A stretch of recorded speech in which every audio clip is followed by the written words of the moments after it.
I'll pop a bottle off of ya. Chain swinging, clang clang, and it costs a lot. Bitch, I'm always at the guala, yeah. And you are not badass beat. Keep on going till you hit the spot. Whoa, I'm a Sejarah Islam di Brunei Darussalam. Agama Islam di Brunei Darussalam mulai diperkenalkan sekitar tahun 977 melalui jalur Timur Asia Tenggara oleh para pedagang dari negeri Tiongkok. Sekitar 500 tahun kemudian, agama Islam baru menjadi agama resmi di negeri Brunei Darussalam ketika pemerintahannya dipimpin oleh Raja Awang Alak Petatar. Raja Awang Alak Petatar masuk Islam dan berganti nama menjadi Muhammad Shah sekitar tahun 1406 Masehi. Islam mulai berkembang pesat di Kesultanan Brunei ketika kepemimpinan Syarif Ali yang diangkat menjadi Sultan ketiga di Brunei pada tahun 1425. Sultan Syarif Ali adalah seorang Ahlul Bait dari keturunan cucu Rasulullah SAW, yaitu Hasan, sebagaimana yang tercantum dalam batu Tarsilah atau prasasti dari abad ke-18 Masehi yang terdapat di Bandar Sri Begawan.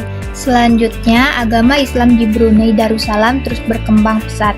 Sejak Malaka yang dikenal sebagai pusat penyebaran dan kebudayaan Islam jatuh ke tangan Portugis tahun 1511. Banyak ahli agama Islam yang pindah ke Brunei. Masuknya para ahli agama membuat perkembangan Islam semakin cepat menyebar ke masyarakat. Kemajuan dan perkembangan Islam semakin nyata pada masa pemerintahan Sultan Bolkiah atau Sultan yang kelima, yang wilayahnya meliputi Sulu, Selandung, seluruh Pulau Kalimantan, Kepulauan Sulu, Kepulauan Balabak, Pulau Balanggi, Pulau Balambangan, Matanani, dan utara Pulau Palawan sampai ke Manila.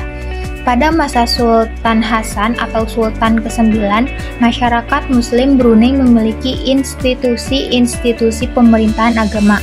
Agama pada saat itu dianggap memiliki peran penting dalam memandu negara Brunei ke arah kesejahteraan. Pada saat pemerintahan Sultan Hasan ini, undang-undang Islam yaitu hukum konon yang terdiri atas 46 pasal dan 6 bagian diperkuat sebagai undang-undang dasar negara. Di samping itu, Sultan Hasan juga telah melakukan usaha penyempurnaan pemerintahan, antara lain dengan membentuk Majelis Agama Islam atas dasar Undang-Undang Agama dan Mahkamah Kepada di tahun 1955. Majelis ini bertugas memberikan dan menasihati Sultan dalam masalah agama ideologi negara.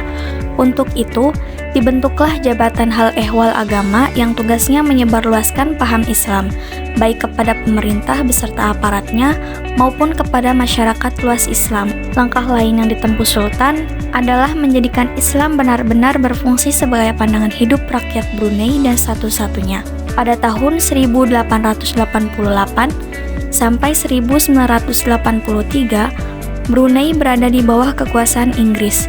Brunei merdeka sebagai negara Islam di bawah pimpinan Sultan ke-29, yaitu Sultan Hasan al-Bolkiah Muizzaddin wa Daulah.